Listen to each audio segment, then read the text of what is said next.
Last ക്ലാസ്സിൻ്റെ കണ്ടിന്യൂഷനാണ്, അതായത് supply chain ടേംസിൻ്റെ കണ്ടിന്യൂഷനാണ്. CRM കുറിച്ച് നമ്മൾ ഡിസ്കസ് ചെയ്തു. പിന്നീട് ഓർഡർ ഫുൾഫിൽമെൻറ്റ് പ്രോസസ്സ് വരുന്നുണ്ട്.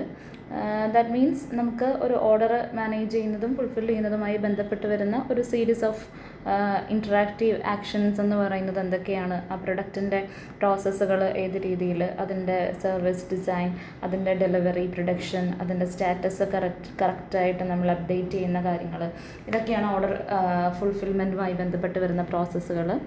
ദെൻ പിന്നീട് ഡിമാൻഡ് മാനേജ്മെൻറ്റ് വരുന്നുണ്ട്. സോ ഡിമാൻഡ് മാനേജ്മെൻറ്റ് എന്ന് പറയുമ്പോൾ നമ്മളുടെ മൾട്ടിപ്പിൾ ആയിട്ടുള്ള പ്രൊഡക്ട്സ് ആൻഡ് സർവീസസ് നമ്മൾ പ്രൊവൈഡ് ചെയ്യുന്നുണ്ടാവും അല്ലേ. അപ്പോൾ അതിൽ എല്ലാ പ്രൊഡക്റ്റുകൾക്കും ഒരേപോലെയുള്ള ഡിമാൻഡ് കറൻ്റ്ലി ഉണ്ടാവണം എന്ന് നിർബന്ധമൊന്നുമില്ല. അപ്പോൾ നമ്മൾ എന്താ ചെയ്യേണ്ടത്, recognising all the demands of goods and services എന്നുള്ളതാണ് നമ്മൾ ആദ്യം ചെയ്യേണ്ടത്. എന്നിട്ട് അതിന് ശേഷം അതിൽ ഡിമാൻഡിനെ പ്രയോറിറ്റൈസ് ചെയ്യാൻ പഠിക്കുക എന്നുള്ളതാണ്. പഠിക്കുക ഇൻ ദ സെൻസ് നമ്മളത് മാനേജ് ചെയ്യുക എന്നുള്ളതാണ്. കാരണം ഏതിൻ്റെയൊക്കെയാണ് ഡിമാൻഡ് നമുക്ക് കുറവായിട്ടുള്ളത്, ഏതിൻ്റെയൊക്കെയാണ് കൂടുതലായിട്ടുള്ളത്, ഇത് തമ്മിലുള്ള ഒരു മാനേജ്മെൻ്റ് എന്ന് പറയുന്നത് വേണം അല്ലേ. കൂടുതൽ ഡിമാൻഡുള്ള പ്രൊഡക്ട്സ് ആൻഡ് സർവീസസിന് അതിനനുസരിച്ച് നമ്മൾ ഇൻവെൻട്രി മാനേജ്മെൻറ്റും കൺട്രോളൊക്കെ ചെയ്യേണ്ടതുണ്ട്. അപ്പോൾ ആ രീതിയിൽ പ്രോപ്പർ ഡിമാൻഡ് മാനേജ്മെൻറ്റ് നല്ല രീതിയിലാണ് നടക്കുന്നതെങ്കിൽ നമുക്കത് ബിസിനസ്സിന് പ്രോഫിറ്റബിലിറ്റി ഉണ്ടാക്കും എന്നുള്ളൊരു എന്താ പറയുന്നത്, അതാണ് ആക്ച്വലി നടക്കുന്നത് അവിടെ. അപ്പോൾ അതുകൊണ്ട് നമ്മൾ ഡിമാൻഡ് മാനേജ്മെൻറ്റ് പ്രോസസ്സ് എന്ന് പറയുന്നത് ചെയ്യുന്നു. ദെൻ ഡിസ്ട്രിബ്യൂഷൻ ചാനലുണ്ട്. ഡിസ്ട്രിബ്യൂഷൻ ചാനൽ എന്ന് പറഞ്ഞു കഴിഞ്ഞിട്ടുണ്ടെങ്കിൽ ആ പേരിലുള്ളതുപോലെ തന്നെ നമ്മളുടെ ഈ പ്രൊഡക്റ്റുകൾ ഏതൊക്കെ റൂട്ടുകളിലൂടെയാണ് ട്രാവൽ ചെയ്യുന്നത് അല്ലേ. നമ്മളുടെ പ്രൊഡക്ട്സ് ആൻഡ് സർവീസസ് എന്ന് പറയുന്നത് ഏതെല്ലാം പ്രൊഡ്യൂസേഴ്സിലൂടെ അല്ലെങ്കിൽ ഏതെല്ലാം പാർട്ട്നേഴ്സിലൂടെയാണ് ട്രാവൽ ചെയ്തെത്തുന്നത് ഫൈനലി കൺസ്യൂമറിലേക്ക്. അപ്പോൾ അതിൻ്റെ ആ ഒരു റൂട്ടുണ്ടല്ലോ, റോ മെറ്റീരിയൽസ് തുടങ്ങി അത് ഡിഫറെൻറ്റ് ഫോർമാറ്റ്സിലായി മാറി അത് ഫൈനലി കൺസ്യൂമേഴ്സിലേക്ക് എത്തുന്നത് വരെയുള്ള ആ ഒരു ചാനൽ, ആ ഒരു റൂട്ട്, അതാണ് ഡിസ്ട്രിബ്യൂഷൻ ചാനൽ എന്ന് പറയുന്നത്. പിന്നെ ഇതിൻ്റെ തന്നെ ഡിസ്ട്രിബ്യൂഷൻ ചാനൽ ഡിസൈൻ ഉണ്ട്. സോ നമുക്ക് ഈ ഇൻവെൻറ്ററി ഡിസ്ബേഴ്സ്മെൻറ്റ് ഏതൊക്കെ ഏരിയാസിലൂടെയാണ് നമ്മൾ ചെയ്യുന്നത്, ഏതൊക്കെ വെയർ ഹൗസസിലൂടെ, ഏതെല്ലാം പ്രൊഡക്ഷൻ ഹൗസസിലൂടെയാണ് ഇത് കവർ ചെയ്ത് ഫൈനലി എത്തുന്നത്, അതാണ് ഡിസ്ട്രിബ്യൂഷൻ ചാനൽ ഡിസൈൻ എന്ന് പറയുന്നത്. ദെൻ മറ്റൊരു ടേമാണ് ഫെസിലിറ്റി ലൊക്കേഷൻ എന്ന് പറയുന്നത്. സോ ഈ ഫെസിലിറ്റി ലൊക്കേഷൻ എന്ന് പറയുന്ന ടേം നമുക്കിനി 4th ചാപ്റ്ററിലൊക്കെ പഠിക്കാനായിട്ടുള്ളതാണ്. ഫെസിലിറ്റി ലൊക്കേഷൻ, ഫെസിലിറ്റി ലേഔട്ട്, ഇങ്ങനെയൊക്കെ. സോ ഇൻഡെപ്തായിട്ട് അപ്പോൾ നമുക്ക് ഡിസ്കസ് ചെയ്യാം. ഇപ്പോൾ ഇത്രയും മനസ്സിലാക്കുക. നമുക്ക് ലൊക്കേഷൻ ഡിസിഷൻസ് എപ്പോഴും ബിസിനസ്സിന് എടുക്കേണ്ടി വരും അല്ലേ.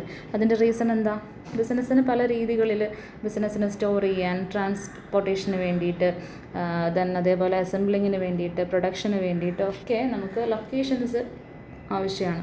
അപ്പോൾ ഈ ലൊക്കേഷൻ എന്ന് പറയുന്നതിൻ്റെ സെലക്ഷൻ എന്ന് പറയുന്നത് is very much crucial decision in every business. Because location wise നമുക്ക് ഓക്കെ അല്ലെങ്കിൽ കറൻറ്റ് ലൊക്കേഷൻ നമ്മളുടെ എല്ലാ ഓപ്പറേഷൻസിനും കംപ്ലീറ്റ് ആയിട്ടുള്ള റിക്വയർമെൻറ്റ്സും സാറ്റിസ്ഫൈ ചെയ്യുന്നില്ലെങ്കിലൊക്കെ നമുക്കത് ബിസിനസ് ഓപ്പറേഷൻസിന് തടസ്സം ഉണ്ടാക്കുന്ന കാര്യങ്ങളാണ്.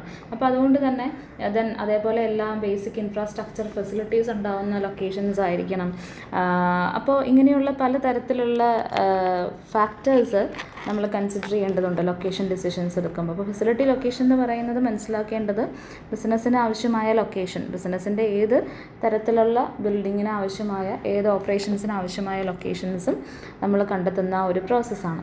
പിന്നീട് ഫോർകാസ്റ്റ് എറർ എന്ന് പറയുന്ന ഒരു ടേം ഉണ്ട്. നമ്മൾ ഫോർകാസ്റ്റിംഗ് എന്താണെന്നുള്ളത് പലതവണ പറഞ്ഞ് കഴിഞ്ഞിട്ടുണ്ട്.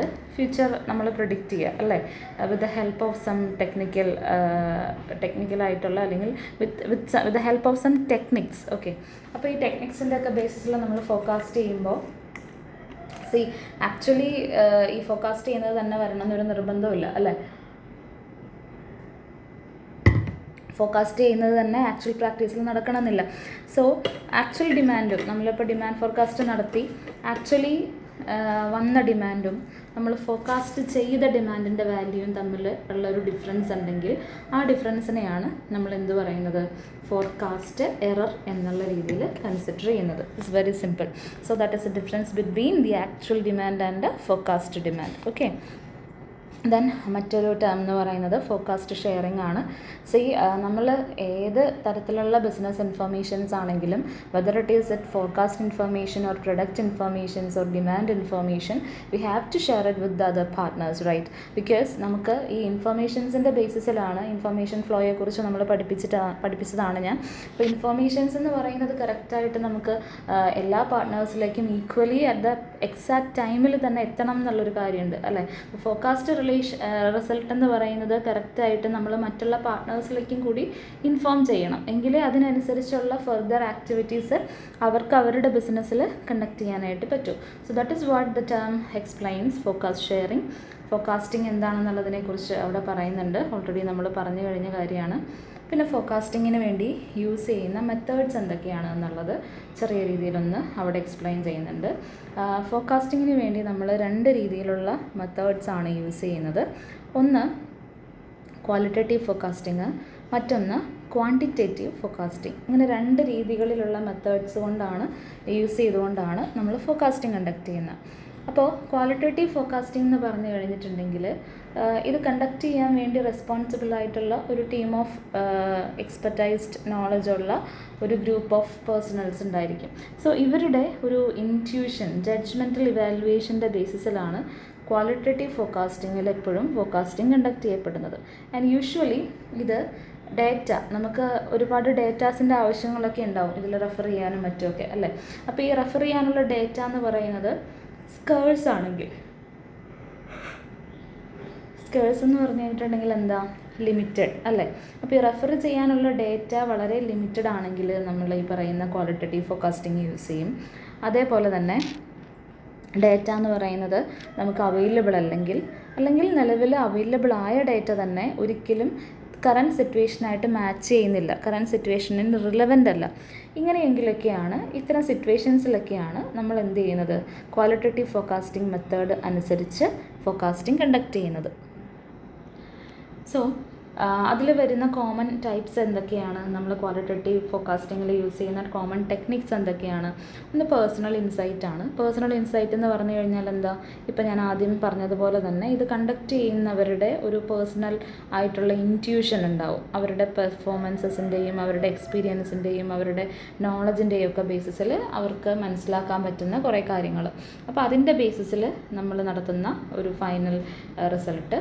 അതേപോലെ തന്നെ സെയിൽസ് ഫോഴ്സ് എസ്റ്റിമേറ്റ്സ് എന്ന് പറയുന്നത്. സെയിൽസ് ഫോഴ്സ് എന്ന് പറഞ്ഞു കഴിഞ്ഞാൽ എന്താ, they are the division of A business responsible for selling of this products and services. അതാണ് സെയിൽസ് ഫോഴ്സ് എന്ന് പറഞ്ഞു കഴിഞ്ഞാൽ. അതായത് ഇത്രയേ ഉള്ളൂ, സിംപ്ലി പറഞ്ഞു കഴിഞ്ഞാൽ ഒരു ഓർഗനൈസേഷൻ്റെ സെയിൽസ് കണ്ടക്ട് ചെയ്യുന്നതിന് വേണ്ടി റെസ്പോൺസിബിൾ ആയിട്ടുള്ള group of people, sales persons എന്ന് നമ്മൾ വളരെ എളുപ്പത്തിൽ പറയും, അല്ലെങ്കിൽ സെയിൽസ് സ്റ്റാഫ് എന്ന് നമുക്ക് പറയാം. അപ്പോൾ ഇത്തരത്തിലുള്ളവരാണ് എന്ത് ചെയ്യുന്നത്, ഈ ഒരു സെയിൽസ് ഫോഴ്സ് എസ്റ്റിമേറ്റ്സ് എന്ന് പറയുന്ന ഈ ഫോർകാസ്റ്റിംഗ് റിസൾട്ട് പ്രിപ്പയർ ചെയ്യുന്നത്. അപ്പോൾ എങ്ങനെ അത് പ്രിപ്പയർ ചെയ്യുന്നു എന്ന് ചോദിച്ചു കഴിഞ്ഞാൽ നമുക്കറിയാം, ഏറ്റവും കൂടുതൽ കൺസ്യൂമേഴ്സായിട്ട് ഡയറക്റ്റ്ലി ഇൻവോൾവ് ആവുന്നതും ഇൻറ്ററാക്ട് ചെയ്യുന്നതും ആരാ, ഇത്തരത്തിലുള്ള സെയിൽസ് ടീമാണ്, അല്ലേ? അപ്പോൾ അതുകൊണ്ട് തന്നെ ആ ഒരു ഇൻറ്റിമസിയിൽ നിന്നും ആ ഒരു കമ്മ്യൂണിക്കേഷനിൽ നിന്നും അവർക്ക് എന്ത് മനസ്സിലാക്കാനായിട്ട് സാധിക്കും, ഇത്തരത്തിലുള്ള റിസൾട്ടുകൾ, അവരുടെ നിലവിലുള്ള ഡിമാൻഡ് എന്താണ്, അവർ ഏത് തരത്തിലുള്ള പ്രൊഡക്ട്സ് ആൻഡ് സർവീസസ് ആണ് ഇനി ചൂസ് ചെയ്യാനായിട്ട് ഉദ്ദേശിക്കുന്നത്, അവർക്ക് ഏതൊക്കെ പ്രൊഡക്റ്റാണ് വേണ്ടാത്തത് തുടങ്ങി പ്രൊഡക്റ്റുമായി ബന്ധപ്പെട്ട് കൺസ്യൂമേഴ്സിൻ്റെ ഡിമാൻഡ് പാറ്റേണിൽ ഉണ്ടാകുന്ന വേരിയേഷൻസ് എന്താണെന്ന് കറക്റ്റായിട്ട് ആ ഒരു ഇൻറ്ററാക്ഷൻസിലൂടെ മനസ്സിലാക്കാനായിട്ട് ആർക്ക് സാധിക്കും, ഇത്തരത്തിലുള്ള സെയിൽസ് ഫോഴ്സിന് സാധിക്കും. സോ അവർ പ്രിപ്പയർ ചെയ്യുന്ന ആഫ്റ്റർ ദിസ് ഇൻറ്ററാക്ഷൻ അവർ പ്രിപ്പയർ ചെയ്യുന്ന ആ ഒരു എന്താ പറയുന്നത് റിസൾട്ടാണ് സെയിൽസ് ഫോഴ്സ് എസ്റ്റിമേറ്റ്സ് എന്ന് പറഞ്ഞു കഴിഞ്ഞാൽ. ഓക്കെ, ദെൻ മറ്റൊരു ടെക്നിക്ക് എന്ന് പറയുന്നതാണ് പാനൽ കോൺസെൻസസ് എന്ന് പറയുന്നത്. So panel consensus brings all the internal experts of N organisation together four N open discussion. Okay, അപ്പോൾ ഈ ഓർഗനൈസേഷനിൽ അവൈലബിൾ ആയിട്ടുള്ള എല്ലാ എക്സ്പേർട്സിനെയും ഒരുമിച്ചൊരു പാനലായി ഇരുത്തിക്കൊണ്ട് ഇവർ തമ്മിലുള്ള പരസ്പര ഡിസ്കഷൻസിലൂടെ, ഒരു ഓപ്പൺ ഡിസ്കഷൻസിലൂടെ അവർ ഫൈനലി എല്ലാവരുടെയും എക്സ്പീരിയൻസും നോളജും എല്ലാം കൂടി അനലൈസ് ചെയ്തുകൊണ്ട് ഒരു final product and service demand ഇൻഫർമേഷനിലേക്ക് എത്തിച്ചേരുകയാണ് ഫ്യൂച്ചറിൽ വരാൻ സാധ്യതയുള്ളത്. അതാണ് പാനൽ കോൺസെൻസസ് എന്ന് പറയുന്നത്. ദെൻ മറ്റൊന്ന് മാർക്കറ്റ് റിസർച്ചാണ്. മാർക്കറ്റ് റിസർച്ചിനെ കുറിച്ച് നമുക്ക് കേൾക്കുമ്പോൾ തന്നെ അറിയാം. So this is one of the popular qualitative forecasting methods in business. Forecast future demand എന്ന് പറയുന്നത് കൺസ്യൂമർ സർവേസിലൂടെയും ക്വസ്റ്റിനെയേഴ്സിലൂടെയും ഒക്കെ ചെയ്യുമ്പോഴാണ് നമ്മളത് മാർക്കറ്റ് റിസർച്ച് എന്നുള്ള ഒരു ഹെഡിൽ വരുന്നത്. So this is the process of collecting an important or vital information about companies' target audience, markets and about competition. അപ്പോൾ ഈ കോമ്പറ്റീഷനെ കുറിച്ചും മാർക്കറ്റിനെ കുറിച്ചും കൺസ്യൂമർ ഡിമാൻഡിനെ കുറിച്ചും ഒക്കെ നമ്മൾ അറിയാൻ വേണ്ടി യൂസ് ചെയ്യുന്ന ഒരു മെത്തേഡാണ് എന്ത്, ഈ ഒരു മാർക്കറ്റ് റിസർച്ച് എന്ന് പറയുന്നത്. And to know the current market trends അല്ലേ. ദെൻ മറ്റൊരു മെത്തേഡ് എന്ന് പറയുന്നതാണ് വിഷണറി ഫോർകാസ്റ്റിംഗ് എന്ന് പറയുന്നത്. So this depends on the judgement of an experienced and respected individual or experts. Okay, അപ്പോൾ ഈ എക്സ്പേർട്സ് എന്ത് ചെയ്യുന്നു, they will prepare a set of future scenarios based on market study.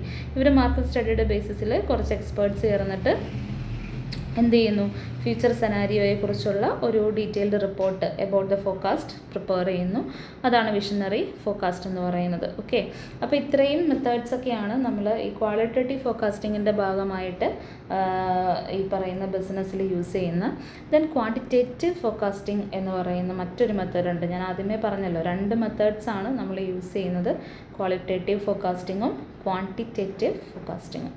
Qualitative ഫോക്കാസ്റ്റിങ്ങിനെ കുറിച്ച് നമ്മൾ explain ചെയ്തു. And which is quantitative forecasting എന്ന് പറഞ്ഞു കഴിഞ്ഞാൽ ആ പേരിലുള്ളത് പോലെ തന്നെ ക്വാണ്ടിഫൈ ചെയ്ത് ഉള്ള രീതിയിലാണ് നമ്മളിവിടെ കാര്യങ്ങൾ ചെയ്യുന്നത്. This is use as the mathematical models and statistical techniques to make predictions. Okay, clear ആണ്. മാത്തമാറ്റിക്കലായ അല്ലെങ്കിൽ സ്റ്റാറ്റിസ്റ്റിക്കലായ ടെക്നിക്സ് ഒക്കെ യൂസ് ചെയ്തുകൊണ്ട് നമ്മൾ എന്ത് ചെയ്യുന്നു, പ്രഡിക്ഷൻസ് നടത്തുന്നു. അതാണ് എവിടെ വരുന്നത്, ക്വാണ്ടിറ്റേറ്റീവ് ഫോക്കാസ്റ്റിങ്ങിൽ വരുന്നത്. സോ അവിടെ ഹിസ്റ്റോറിക്കൽ ഡേറ്റ ഉണ്ട്, അതേപോലെ തന്നെ മാത്തമാറ്റിക്കൽ അൽഗോരിതംസ് നമ്മൾ ഫ്യൂച്ചർ വാല്യൂസ് കാൽക്കുലേറ്റ് ചെയ്യാനായിട്ട് യൂസ് ചെയ്യുന്നു. ഇപ്പോൾ regression analysis, time series analysis ഇങ്ങനെയുള്ളതൊക്കെ നമ്മൾ കോമൺ ആയിട്ട് ഇത്തരത്തിൽ ക്വാണ്ടിറ്റേറ്റീവ് ഫോക്കാസ്റ്റിങ്ങിന് വേണ്ടി ക്വാണ്ടിറ്റേറ്റീവ് ഫോക്കാസ്റ്റിംഗ് കണ്ടക്ട് ചെയ്യാൻ വേണ്ടി യൂസ് ചെയ്യുന്ന മെത്തേഡ്സ് ഒക്കെയാണ്. അപ്പോൾ ഇതാണ് നമുക്ക് ഫോക്കാസ്റ്റിങ്ങുമായി ബന്ധപ്പെട്ട് എക്സ്പ്ലെയിൻ ചെയ്യാനുള്ള ചെറിയ ഡീറ്റെയിൽസ് എന്ന് പറയുന്നത്.